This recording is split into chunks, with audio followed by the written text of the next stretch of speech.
What's going on, good people? I go by the name of Cam, and today we're going to be talking about the steps that you can take to set yourself up for financial success despite graduating in the midst of what many are calling one of the greatest financial downturns since the Great Depression of the 1930s. So stay tuned, we got plenty of good stuff coming up.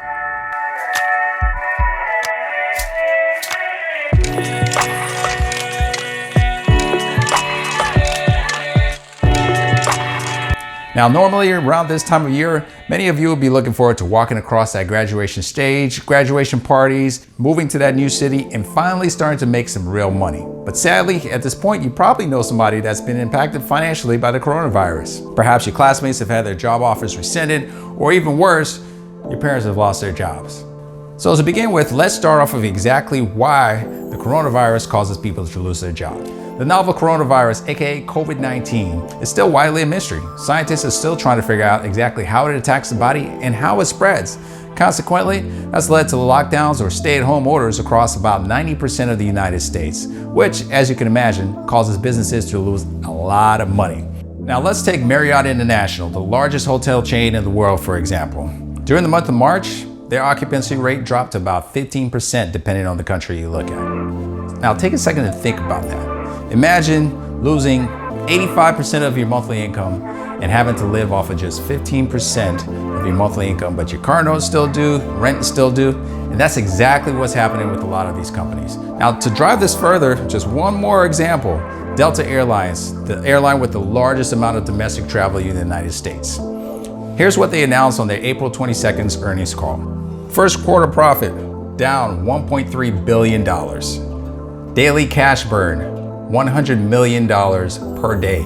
Deferring $500 million in pension contributions. Accepted a $5.4 billion bailout. Hiring freeze.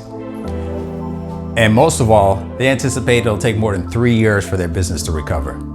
As you can see, Delta's struggling to stay afloat. And to do that, they're cutting costs as quickly as possible. So what's one of the number one costs for just about any company? You guessed it, their employees. From March 2020 to May 2020, 38.6 million Americans have filed for unemployment benefits. So let's put that into perspective for a second here. That's actually more than what we saw during the 2008 financial crisis. That's like the entire state of New York, not the city, but the entire state of New York filing for unemployment. But wait, that still wouldn't be enough. That'd be like the entire state of New York and the entire state of Kansas filing for unemployment at the same time. That's how bad it is. Which brings us to topic number 3, why job offers for college grads may be rescinded. You probably get it at this point. Less business means less revenue means you need less employees to run the business. Pretty straightforward. You're probably thinking, okay, I get it. Coronavirus messed up the economy, caused a lot of people to lose their jobs, but what can I do to set myself up for financial success? Before we jump into that, let's take a look at how those that lost their jobs actually handle it, just so you get the importance of things. According to the New York Times, during the month of March 2020, approximately 40% of New York City residents said they weren't able to pay their rent for the month of April. So that means they're living paycheck to paycheck. Additionally, during the month of March, 60% of those surveyed across the US said that they were already cutting back on their monthly spending. So that goes back to the earlier point. Less spending equals less revenue for businesses, less revenue for businesses, less employees. You kind of see the trend here. And lastly, according to the Mortgage Bankers Association, a record number of Americans have filed for mortgage forbearance. So given this new world order, I hope you can see especially why it's important to set not just yourself, but also your family up with some financial cushion. So as a new college grad, here are the initial steps that I recommend to set yourself up for financial success. So when it comes to setting up your bank accounts, I recommend having 3 bank accounts, all set up with direct deposits. Now I already know you're gonna ask the question, why do I need 3 bank accounts? Simple. If you only have 1 bank account, it incorrectly trains your mind to think all the money in that bank account is available for you to spend. And that's exactly how you find yourself in a situation where you're not able to pay your rent if you lose your job. So let's take a look at how to use each of those accounts. Your checking account. This is where you're going to want to put the bulk of your paycheck. Normal bills such as cable, internet, rent, car note, student loans, those sort of things are going to come directly from your checking account. Having a goal account allows you to save for things such as a vacation without dipping into your next account, which is your emergency savings account. Most of all, it allows you to still have fun and stay on track. So before you dismiss setting up a goal account, let me give you an example. Every year, my wife and I travel back to see our parents for Thanksgiving and Christmas. Here's how the cost breaks down and how much we have to put into the goal account for these trips. Even if you're only planning for yourself, as you can see, shelling out $700 that you didn't plan for, it can put you in a lot of debt. And now for the last account, the emergency savings account. Now to be clear, emergency doesn't include things such as vacation, trips, fun night out. Emergency should be job loss, car accident, or even helping your family out if they need it. I recommend targeting 9 months of must-have expenses. Once you achieve that amount, you can think of the rest as down payment towards your home. Having direct deposit will help you not touch this account unless it's an emergency. Out of sight equals out of mind. So how about another quick example? Let's assume that you got into a car accident. Now, since you're fresh out of college, I'm going to assume that you don't have auto rental coverage on your car. Here's how the cost could break down while you're waiting to get your car fixed. You got the 30 days of car rental expenses. You've got insurance deductible. You've got the emergency room / urgent care. And all that comes up to a grand total of $1,750. Talk about a budget buster. But sadly, it can actually be even worse. What if you have to buy a new car? As you can see, you gotta have an emergency fund for things just like this. Car accidents happen all the time. Number 2, setting up a budget. When it comes to setting up a budget, you wanna set up a budget in a spreadsheet so you can see exactly how much cash you're working with every single month. And when it comes to budgeting, you wanna budget for those things that are important to you. For example, traveling back home, dry cleaning your work clothes, and even your student loan payments.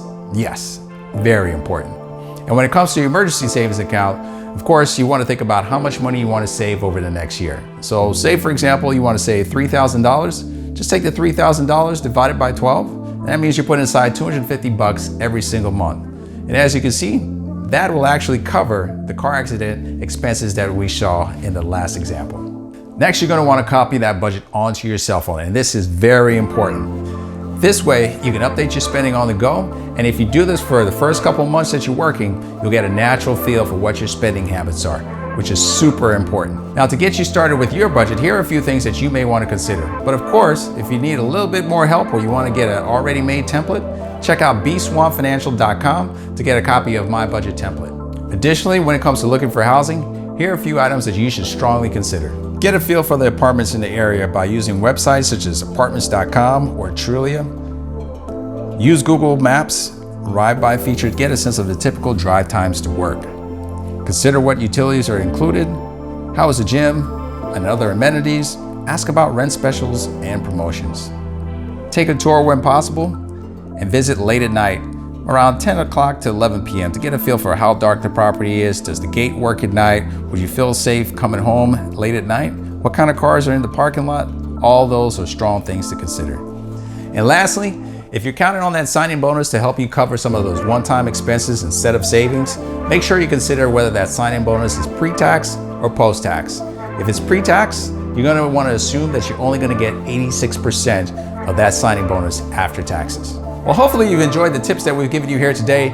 If you enjoyed the video, please be sure to hit that like button and then hit that subscribe button below. It definitely goes a long way to supporting our channel. And if you'd like to learn more about this and other topics, please be sure to check out the link in the description where you can get some additional reading material, and bswanfinancial.com where you can get a copy of our ultimate budget template.